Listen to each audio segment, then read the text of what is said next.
2011 2021 வரைக்கும் 10 வருஷம் திமுக ஆட்சியில் இல்லை. ஆனா இப்போ தொடர்ந்து அனைத்து தேர்தலையும் மக்களுடைய ஆதரவை பெற்று வெற்றி. 2019 நாடாளுமன்ற தேர்தல் வெற்றி, 2021 சட்டமன்ற தேர்தல் வெற்றி. எப்படி இந்த வெற்றி, அதற்கு பேர் உள்ளாட்சி தேர்தல் தொடர்ந்து வெற்றி, எப்படி இந்த வெற்றியை பெற முடிகிறது நம்மால் அப்படின்னு அதிமுக ஆச்சரியமா பாக்குறாங்க. அதற்கு ஒரு சின்ன கதையின் மூலம் நான் சொல்ல விரும்புகின்றேன்.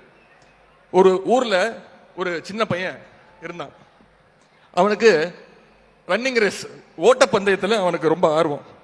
அவனோட யாரும் ஓடி அவனை ஜெயிக்கவே முடியாது அப்படின்னு அவனுக்கு ஒரு பெரிய தைரியம். ஒரு தடவை ஊர்ல ஒரு ஓட்ட பந்தயம் ரன்னிங் ரேஸ் நடந்தது. ஒரு வயதான முதியவர் அந்த போட்டியை பார்த்து உட்கார்ந்துகிட்டு இருந்தார். மற்ற எல்லாரையும் விட அந்த சிறுவன் வேகமாக ஓடி ஜெயிச்சிட்டான். எல்லாரும் கைத்தட்டி உற்சாகப்படுத்தினாங்க. ஆனா அந்த வயதான பெரியவர் மட்டும் கைத்தட்டவே இல்லை. மீண்டும் ஒரு போட்டி நடந்தது. அந்த பையனை விட சற்று வயது அதிகமுள்ள குழந்தைகளோட சேர்ந்து கலந்து கொண்டு அந்த போட்டியிலும் அந்த சிறுவனே வேகமாக ஓடி திருப்பி ஜெயிச்சிட்டான். ஒட்டுமொத்த ஊருமே கைத்தட்டுச்சு. ஆனா அந்த வயதான பெரியவர் அப்பவும் கைத்தட்டவே இல்லை.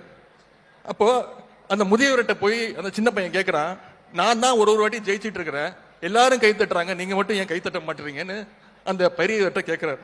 அப்போ அந்த பெரியவர் சொல்றாரு, இந்த கிராமத்துல இருந்து வேறு 2 சிறுவர்களோடு உன்னால் ஓடி ஜெயிக்க முடியுமா அப்படின்னு கேட்டார். அதுல ஒரு சிறுவன் சத்தான உணவில்லாமல் வாடுகின்ற ஒரு ஏழை வீட்டு பையன், மற்றொரு சிறுவன் கண்ணொளி இல்லாத ஒரு மாற்றுத்திறனாளி பையன். இவங்க 2 பேரையும் உன்னால ஜெயிக்க முடியுமா அப்படின்னு அந்த வயதான பெரியவர் கேட்டார். இப்போது பாருங்கன்னு சொல்லி திருப்பி ரன்னிங் ரேஸ் ஓடி முதல் ஆளாக திருப்பி அந்த பையன் தான் வெற்றி பெற்றான். மற்ற 2 சிறுவர்களும் கொஞ்சம் பின்னாடி தடுமாறி கொண்டுதான் வந்தாங்க. இதை பார்த்த மக்கள் கூட்டம் இந்த முறை வெற்றி பெற்ற இந்த சிறுவனுக்கு கை தட்டவே இல்லை. அப்போ அந்த சிறுவன் போய் தாத்தாட்ட கேட்டான், போன முறை ஜெயிக்கும் போதெல்லாம் கை தட்டாங்க, இந்த முறை ஜெயிக்கும் போது ஏன் இந்த ஊர் ஜனங்க கை தட்டல பொண்ணு. அப்போ அந்த தாத்தா சொன்னாரு, இப்போ மீண்டும் ஓடு, அதே பசங்களோட போட்டி போட்டு ஓடு, ஆனா இந்த தடவை அந்த 2 சிறுவருடைய கைகளையும் பிடித்து கொண்டு சேர்ந்து ஓடு அப்படின்னு சொன்னார். அதே மாதிரி அந்த சிறுவனும் அந்த 2 பேருடைய கைகளையும் பிடித்து கொண்டு சீராக ஓடினா 3 பேரும் ஒன்னாக அந்த ரேஸ்ல ஜெயிச்சாங்க. இப்போ அந்த ஒட்டுமொத்த ஊருமே அந்த பையனை பாராட்டுச்சு. இப்படிதான் திமுகவுடைய வெற்றி.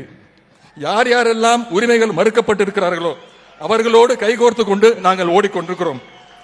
ஒடுக்கப்பட்ட பிற்படுத்தப்பட்ட மக்களோடு கைகோர்த்து நாங்கள் ஓடிக்கொண்டிருக்கிறோம். பெரும்பான்மையின் பேரால் அச்சுறுத்தப்படும் சிறுபான்மை மக்களோடு கைகோர்த்து கொண்டு ஓடிக்கொண்டிருக்கிறோம். மாற்றுத்திறனாளிகளோடு கைகோர்த்து கொண்டு ஓடிக்கொண்டிருக்கிறோம். 3ஆம் பாலினம் என்று சொல்லப்படுகின்ற திருநங்கை திருநம்பிகளோடு கைகோர்த்து கொண்டு ஓடிக்கொண்டிருக்கிறோம். காலங்காலமாக அடிமைப்படுத்தப்பட்ட பெண்களோடு கைகோர்த்து கொண்டு நாம் ஓடிக்கொண்டிருக்கிறோம். எல்லோரும் சேர்ந்துதான் அந்த வெற்றி கோட்டை தொட வேண்டும் என்று நாங்கள் இருக்கின்றோம். அதனால் திமுகவுடைய தேர்தல் வெற்றியை ஒவ்வொருவரும் தங்களுடைய தமிழ்நாட்டு மக்களுடைய வெற்றியாக மக்கள் கொண்டாடி கொண்டிருக்கிறார்கள். இதே போன்ற ஒரு வெற்றியை தான் திமுக இடம்பெற்றிருக்கக்கூடிய இந்தியா கூட்டணி தமிழ்நாட்டில் வருகின்ற நாடாளுமன்ற தேர்தலில் பெறப்போகின்றது. தமிழ்நாட்டு மட்டுமல்ல, இந்தியா முழுவதும் இந்தியா கூட்டணி தான் மாபெரும் வெற்றி பெற இருக்கின்றது. பாசிஸ்டுகளுடைய காலம் முடிவுக்கு வர இருக்கின்றது. அந்த குறிக்கோளோடு நாம் அனைவரும் நம்முடைய முதலமைச்சருடைய வழிகாட்டின்படி தேர்தல் பணியாற்ற துவங்கி விடுவோம். செய்திகளை உடனுக்குடனும் துல்லியமாகவும் தெரிந்து கொள்ள சப்ஸ்கிரைப் பண்ணுங்க.